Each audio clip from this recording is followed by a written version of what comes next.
Welcome to Cold War Conversations, the home of real stories of the Cold War. We actually had a traffic stop in Tehran where a policeman had pulled them over for being in the wrong lane. He said afterwards that was probably the most worried, I'm going to use that word, he was on the entire trip. He was fully ready to be arrested and hung up on a lamppost at that time. This is Cold War Conversations. If you're new here, you've come to the right place to listen to first-hand Cold War history accounts. Do make sure you follow us in your podcast app so that you don't miss out on future episodes. Few operations in Cold War history capture the imagination quite like Operation Eagle Claw. I have the privilege of welcoming back James Stejskal, a Special Forces veteran, to delve into the intricacies of this audacious mission.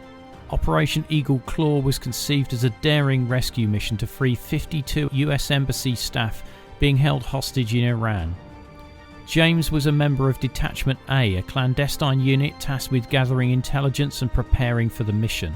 James reveals the undercover operations in Tehran, where operatives navigated hostile territory with nothing but their wits and false identities.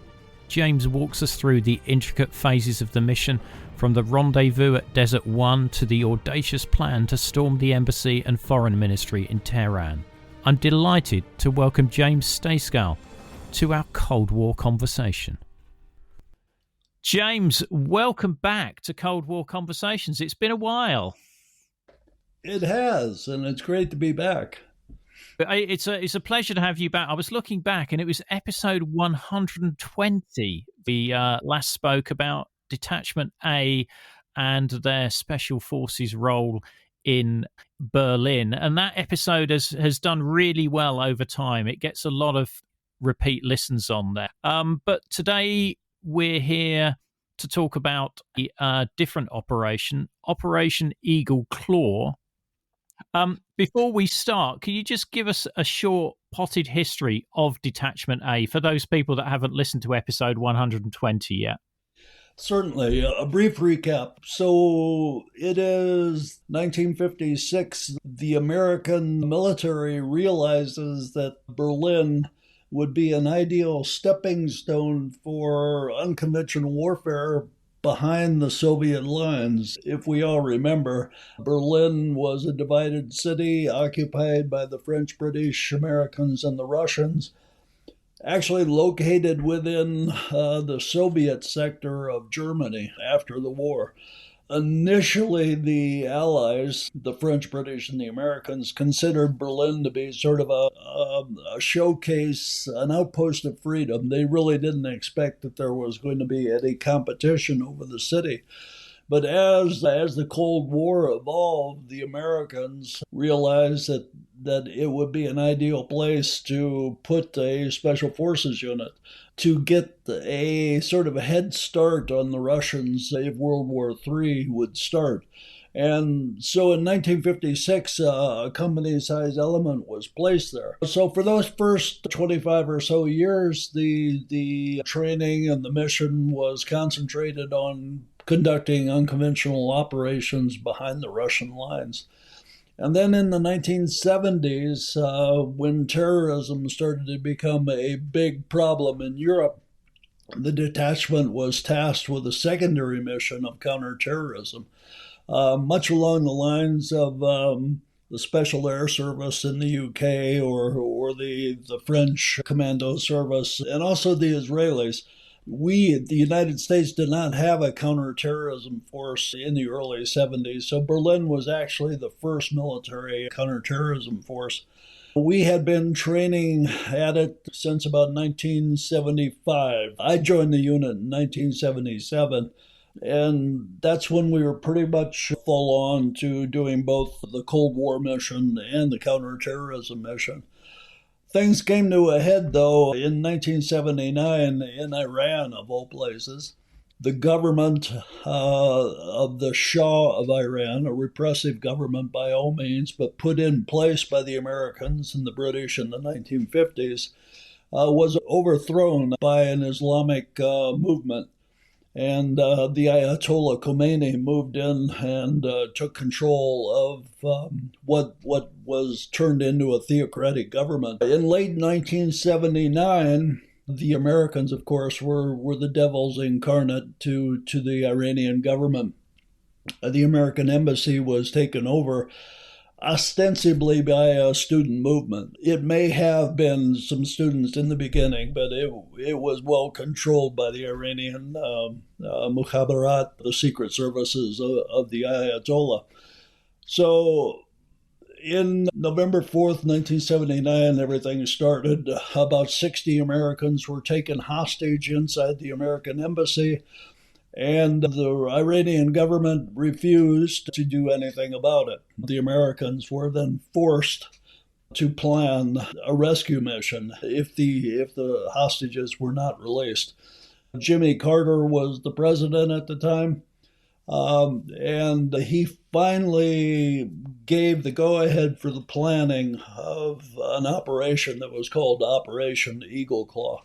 And that initially was called Operation Rice Bowl to confuse everybody, but later became Operation Eagle Claw. Everyone was reticent about pulling this operation off. It was probably one of the most audacious military plans that had been conceived. How soon did the US military start planning for a rescue of the hostages? Planning for the operation began the day of the takeover. Military units were put on alert on that day. And we in Berlin received a message that we should stand by for something. It wasn't really clear what, but the planning started in the Pentagon immediately after that. So it was ongoing. The problem was figuring out exactly what that mission would entail, and that took a lot of planning. Because the hostages weren't held all in one location. Well, that's correct. The American Embassy compound was, if I remember correctly, a 24-acre compound with a number of buildings. After a few of the hostages were released, mostly women, a few African Americans, for ostensibly to gain solidarity with oppressed blacks in the United States. There were about 54, 55, I can't remember the exact number, of Americans held on that compound in a couple of different locations. To add a bit to it, though, 3 Americans were also in the foreign ministry. 3 of the most senior State Department officers were in the foreign ministry trying to get the hostages released. And the Iranian government said, well, it's probably better you don't go back to the embassy. We're just going to make you comfortable here. So they were held in an office within the foreign ministry, ostensibly as guests, but really they were also hostages.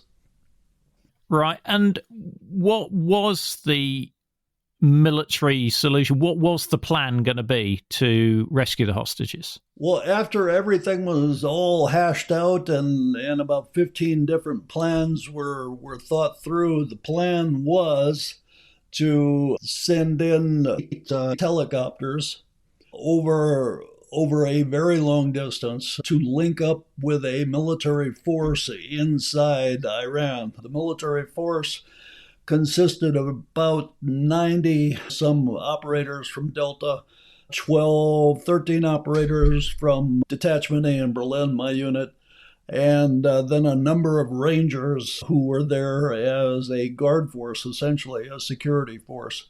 They were flown in by C-130 and landed at a location that became known as Desert 1, which was an abandoned airfield, not even an airfield, an airstrip in the center of Iran, in a very lonesome quarter of Iran, we'll put it. And the helicopters were going to come in and pick them up, then fly them onward. It was actually 3 phases. The helicopters would meet the forces at Desert 1, and then they would move them to a very cleverly named second location known as Desert 2. And from there, the troops would be picked up by vehicles that came out of Tehran that had been placed there by an advance force of about 4 people. They would drive into Tehran, take down both the embassy and the foreign ministry by force, And then the helicopters would follow them in and land at a stadium and pick up everybody and fly them out. It was a very audacious and complicated plan. You mentioned the involvement of Detachment A being picked up at Desert One. Was there other involvement of Detachment A personnel? Detachment A was also involved in the advance force element, the people that went into Tehran. Because of our training as basically an undercover special forces unit, our people received a lot of training in intelligence operations, working undercover, not in uniform, but as civilians with civilian ID from different countries. And two of our guys were selected to go in very early and collect intelligence on the situation. A man by the name of Clemens Lemke, a German national that had become an American and joined the American Army, and then another guy by the name of John McEwen, who was known as Scotty, who was Scottish, also joined the American Army. Were chosen because they were at the point, they were the easiest people to give documentation to, false documentation to, and get them into the city. They went in under false passports from different countries, and they spent several weeks preparing to receive the American forces. A CIA agent had already purchased the vehicles, put them in a warehouse, and then basically turned over the keys to our guys and disappeared out of the country. So Scotty and Clem spent their time reconning routes from Desert 2 into the city, how to get into the embassies. They also provided intelligence on what was happening in the area. They traveled into Tehran and then they came out again, provided all that information to the assault force. I mean, they didn't look like Iranians. So what sort of... Well, they went in as business people. One of them was covered as a real estate person who was interested in buying properties in Iran to exploit for business purposes. The country he was documented under was not considered an enemy to the Iranians. Same for the second guy. He went in as basically going to call him a pistachio salesman, buying pistachios in Iran and then having them shipped to Europe. So they had these very innocuous covers that gave them freedom of access, and they could roam around the city pretty much at will and do the things they needed to do. Brilliant cover, pistachio salesman. I wouldn't have thought of that one. Did they have any near misses or any situations where they were in danger of being discovered? Well, yeah, and actually both of those near misses came their second time to the city. I mean, the first time was hairy enough because they were learning the city, and the Iranians were pretty hostile to almost anybody that looked like they might be an American.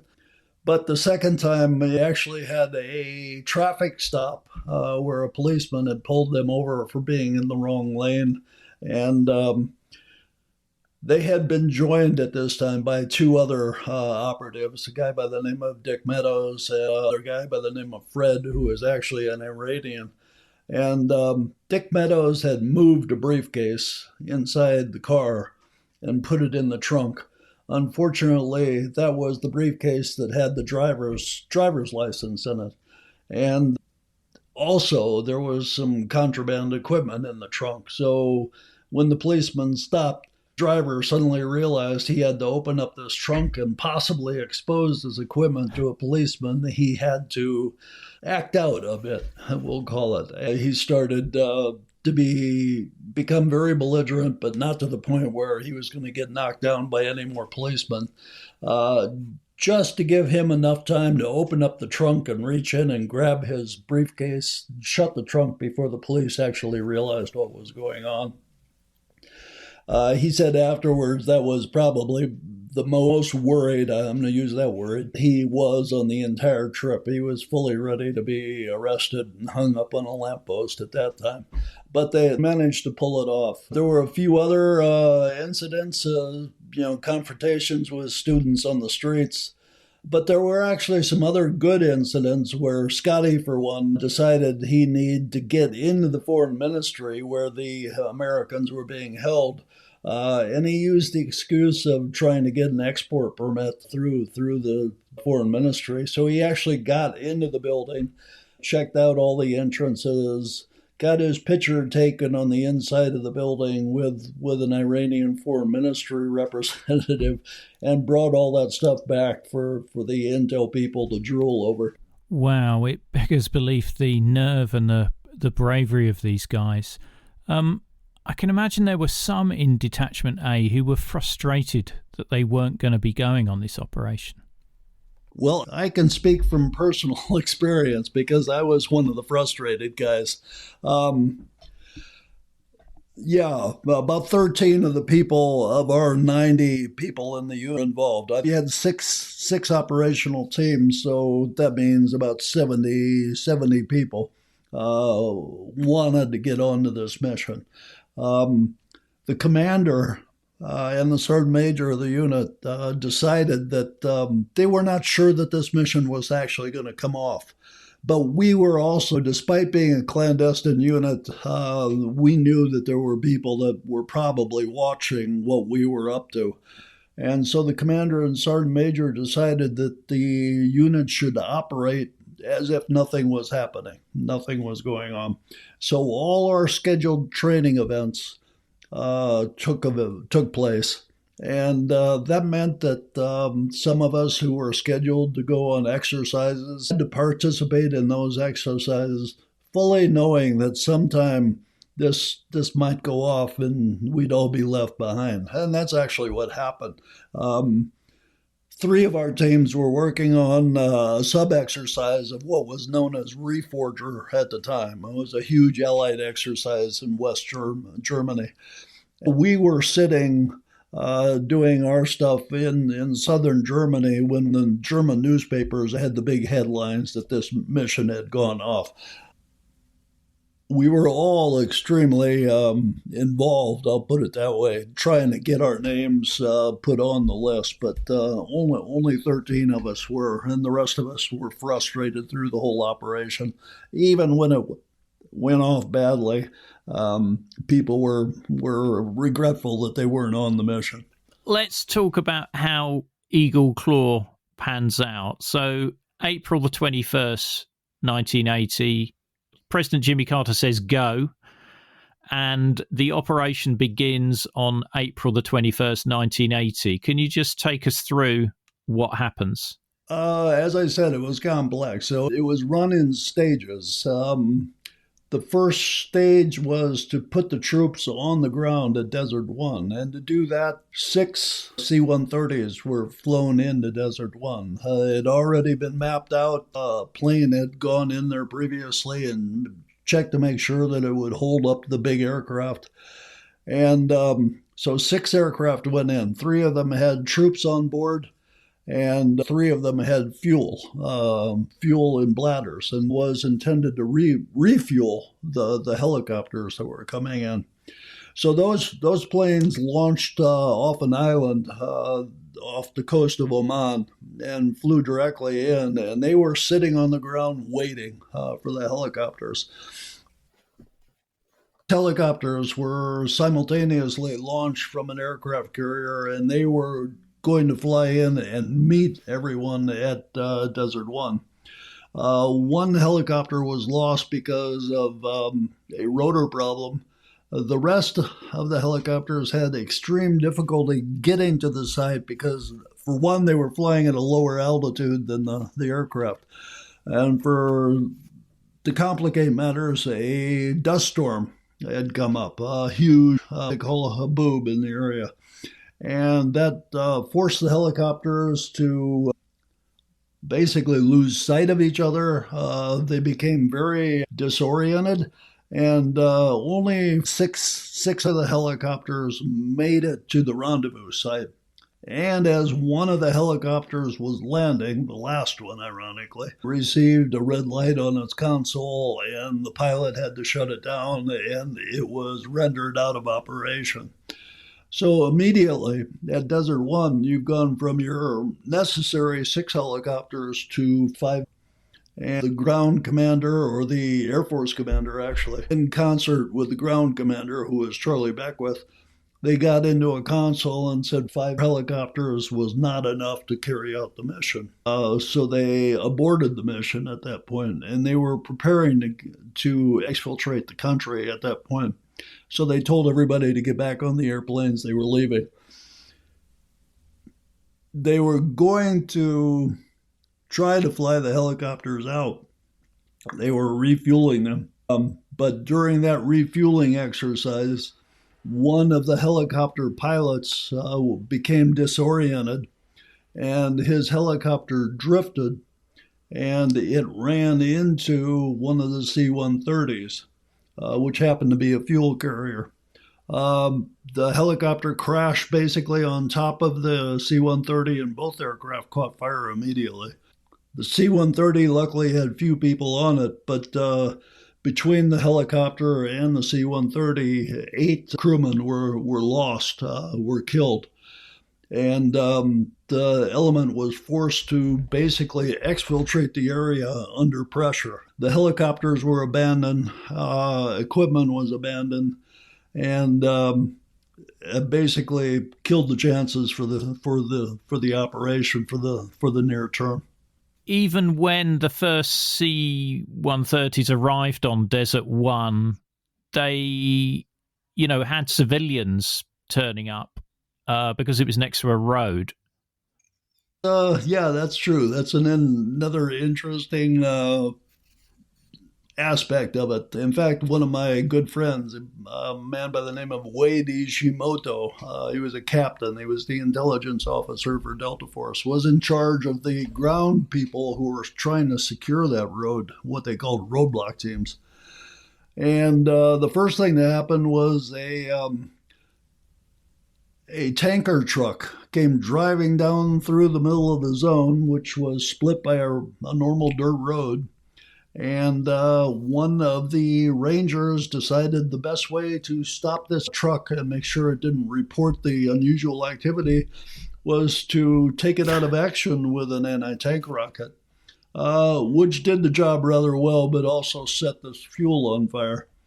And then, of course, the driver hopped out and jumped into another vehicle who just happened to be following on, and they disappeared. So they had no clue who these people were and whether or not they would report them. Shortly thereafter, another incident happened where a bus came rolling through that was filled with civilians. They managed to stop that one without blowing it up. And went on board and took these poor civilians as prisoners, and were trying to decide what to do with them during the duration of the mission. It was actually decided that they were going to be flown out with the aircraft that evening, and then they would be returned at a later date. As it turned out, they were just released and let go when the aircraft evacuated the area. Wow. Well, if the operation had gone ahead, what sort of weapons were Detachment A going to be taking with them into Tehran? Our people inside the city had no weapons. They had a couple of radios. The assault force, our guys, were carrying high standard 22 pistols, a pistol that was developed during World War II that had a suppressor on it. So it was approximately silenced 22 caliber pistol good for taking out sentries. And then they carried a submachine gun, 9mm Walther MPK, which was our issue weapon in Berlin. We carried German weapons rather than US weapons. If the operation had gone ahead, they would have been taken into Tehran, and then they'd turn up in vehicles at the embassy and the foreign ministry. Is that? Yeah, correct. The plan was to move them by helicopter to the Desert 2 site, where they would then be moved into a staging area inside the city by truck. And the following evening, they would go in and take down both the embassy and the foreign ministry. Separate vehicles, obviously. The Delta Force required a lot of vehicles to get their people in. I think they had 4 assigned to them, whereas the Detachment A team only had a single, and I think it was a VW bus to get them to the site to do what they needed to do. And then everyone would collapse in on the stadium, which was very close to the U.S. Embassy. Right. And then that's where the helicopters would have landed on the pitch and then flown the hostages and the rescue teams out. Yeah, they were going to be flown to an Air Force base, an Iranian Air Force base that was in the southwest quadrant of the city. That air base was due to be taken by a ranger company, and they would have been flown out from there. Wow. Well, as you say, a very complex operate, a lot of moving pieces there to work precisely. Just to say the least. Yeah, everybody was very dejected about that outcome. They got back to the airbase. It was actually an Omani airbase on the Masariya Island off the coast of Oman. That Omani airbase had a number of British Air Force advisors on it, and they realized what had happened. And they actually were very supportive. They sent over a pallet of beer to the Americans, and on top of it was a small note that said, "At least you had the guts to try." That note is now in the Air Force Museum, I think. Brilliant. So the Detachment A personnel who were already on the ground in Tehran, what happens to them when the abort order is? Well, they had been located at Desert 2, awaiting those helicopters to come in, and they were in contact with the overall commander by satellite radio. And Clem tells me that the communications was very tentative, very scratchy. And what they heard was that the mission had been aborted. And they understood that to mean that it was going to be rescheduled and done again, maybe the next night. So they went home to their hotels in Tehran to continue on and to try it again the next day. But Clem tells me that he was listening to Deutsche Welle the next morning on his shortwave radio, and they announced the raid had gone off, that had gone badly. And then somebody in the Pentagon decided to mention, oh, by the way, we had some Americans in Tehran that were helping us out. And as Clem put it, he almost cut his throat while he was shaving when he heard that. Because they had not gotten out of Tehran, obviously. They were still there. So now they were very worried that the Iranians would be on the lookout for Westerners that had suspicious behavior, and that was what they woke up to on that next morning. Wow! So what? Well, you can't just walk up to an airport, can you? Or you can do. I mean, if they think their cover's going to stand up to scrutiny, I mean, how do they get out? Well, the first thing they did was, wisely, they decided not to run for the airport immediately. Fred, the Iranian member of the troop, said that he thought he would not be able to get out through the airport. And he basically said, I'm going to wing it. And he disappeared. He said, I'm going to my relatives that lived up country. And he disappeared into the country for several weeks until his relatives were actually able to help him get out by boat to a neighboring country.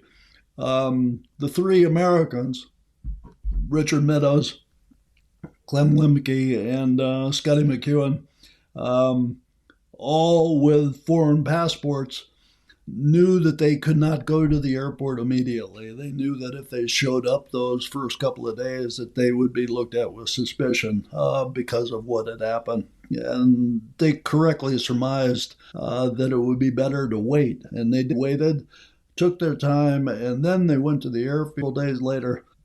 Clem said he was stopped momentarily because he had a sheet of postage stamps that had the Shah's photo on them. And naturally, the security guard wanted to know why he had these pictures of this hateful person on the stamps, and said, well, Clem said he told the guy he actually hoped that the Shah would be hung and then the stamps would be worth more. So they managed to pass him through. The only other guy that had problems was Richard Meadows. He managed to miss one of the required checkpoints and came into the departure lounge, and the police actually came in and got him because his little check card was missing a check. It turned out to just be a routine miss, and he went back out, processed again, and they let him go through. So they were all very nervous, and they were on the same airplane out. They went back to Athens. But they said as soon as they cleared Iranian airspace, they obviously asked the stewardess to give them some of the best whiskey on board, and they drank a toast. For Lemke to think of that line about the stamps, that he thought they'd appreciate in value once the Shah had been killed, is a great piece of improvisation. And it's hard to imagine the tension with those guys trying to get out. I think it just proves the importance of training and the importance of realizing that you have to know when force is not the right answer, and improvisation is the only thing that's going to save your backside. And you can argue about the difference between introverts and extroverts. Scotty and Clem were opposite sides of the coin, but they worked well together, and they were just prepared for the mission. So that was definitely a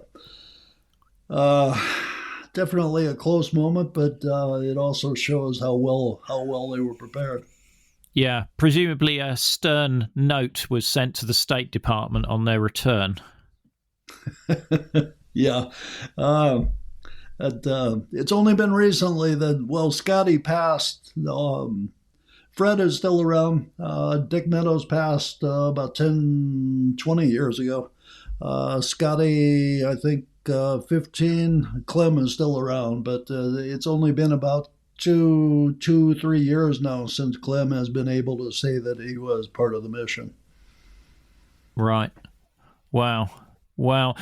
Now, there's many bits within your book that surprised me, because I thought I was reasonably familiar with this mission. And one of the pieces that particularly surprised me was there was a second plan to rescue the hostages. Can you tell me about that? Yes. And once again, the commander of the task force, JTF 179 it was called, that task force was created the day the hostages was taken. The day after the mission was aborted, and when General Vaught, the commander, got back to Washington, President Carter told him and the Department of Defense, he said, I want you to plan for a second mission. I want to have that option available to us. So that mission began to be planned for almost immediately, within 2 or 3 days after the other mission was shut down. So this time, Detachment A was again involved, Delta Force, and the Rangers, but in a much larger fashion. For one, Navy helicopters were excluded from the mission planning. The Marine pilots were excluded from the mission planning. And the fixed-wing aircraft portion of the mission went completely to the Air Force. and the Army. They would be responsible for the helos because they had a helo that was much better suited for the operation. Delta Force, their 90 people suddenly grew to about 250. The Rangers pretty much stayed the same. But our element, which was about 13 total, suddenly jumped up to about 30 or 40 people involved. So I think it went from a rescue mission to we were planning for a retribution mission, more or less. Did you make it onto the list for that one or not? Yeah, I made it onto the list. I'm pretty sure we did. 3 teams were picked for this. And in this case, the teams that were picked were the ones that were probably the furthest along as far as their training in counterterrorism operations. The face of things changed. Before it was kind of stealthy. This time it was going to be full-on rugby, I think might be a good way to put it. For example, instead of having just one AC-130 gunship overhead, I think we were allocated 4.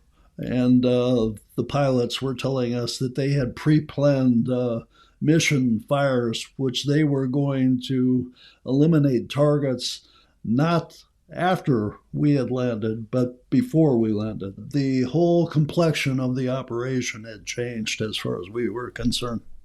Yeah, I mean, you mentioned that the Air Force were going to use helicopters better suited. I was intrigued by that. Yeah, some of the Air Force helicopters were going to be 53s, but they were special operations helicopters that were obviously more suited for long-range flying and night vision. The Air Force pilots were much better at night vision flying than the Navy or the Marines. Also, we were using Army helicopters, what was then known as OH-6, small observation helicopter. But the pilots that were flying them were from a task force that was known as Task Force 158, which later became the Task Force 160, and probably the best helicopter pilots in the world now, I think. Those were small aircraft, and we were going to fly in our teams, which, like I said, went from 12, 13 to about 35. On 9 of these helicopters. So that was going to be like a bee swarm on the foreign ministry. We had also upgunned our own armament too. I mean, there were still people carrying the MPKs, but we were also carrying medium machine guns and rocket launchers and just about everything but the kitchen sink. Were the Iranian air defense systems not very good at this point? Because it sounds like they're not picking you up on radar. Basically, yeah. I think it's a combination of probably poor training and poor equipment. And we had also done a lot of electronic warfare research in the area to determine where the blind spots were. And so those were exploited fully. So why did the mission never go ahead? By October of that year, we had practiced the mission a number of times. Delta Force was out in Nevada doing their rehearsals. We were in Florida doing ours. And we were basically ready to go. There were a couple of problems that had to be ironed out. They wanted to make sure that they knew where all the hostages were. They had been dispersed somewhat after the first one. And then, of course, as you might remember, that was also when the elections were going on. What basically happened was once the election was passed and Ronald Reagan was chosen as president, Jimmy Carter basically said it's time to cancel. So the mission was canceled in late November, early December of that year. I believe there's some controversy around Reagan's team in terms of negotiations with the Iranians before he came into office about some sort of deal about the hostage release. Well, there have been allegations that he promised them repair parts for the Iranians, mostly American airplanes. And it's kind of interesting that the hostages were released 5 minutes after he took the oath to become president. When you look back on your time in Detachment A, how do you view that? I spent a total of 23 years in the Army, and then another 15 or so with another agency. And my time in Berlin, I think, was one of the most interesting and fun times I've spent in the military. I mean, as far as the training and the exposure that we had to different locations, different peoples, different operations, it was a very good experience for me. And I think I speak for most everybody that served in the unit. It was a unique unit in the Army, and everyone really relishes that as part of their career. James, can you share the title of the book? The title is Mission Iran, Joint Task Force 179 and Detachment A in the Iran Rescue Mission. It's also available in the UK, I believe, from most bookshops, but it's also available directly from Casemate Publishers. Now, as we mentioned at the start, this isn't the only book that you've written. Yeah. All my writing is either tied to unconventional warfare or special operations, which are pretty much the same thing. I've written a book about Lawrence of Arabia. I've also written a number of nonfiction histories. But I think I'm having the most fun right now writing fiction, which is basically about things and people I've known and seen and have made them into longer stories about special forces during the Cold War. The series that I'm working on is called the Snake Eater Chronicles, and they're also available from Amazon and Barnes & Noble and Casemate. So we're continuing on with that. I've got another novel coming out in the spring that's titled The Ratcatcher of Berlin, which is going to be the origin story of Special Forces in Berlin. There's links in the episode notes for you to buy the book and support the podcast. The episode extras, such as videos, photos and other content, are available via a link in the episode information. The podcast wouldn't exist without the generous efforts of our financial supporters, and I'd like to thank one and all of them for keeping the podcast on the road. The Cold War conversation continues in our Facebook discussion group. Just search for Cold War Conversations in Facebook. Thanks very much for listening, and look forward to seeing you next week.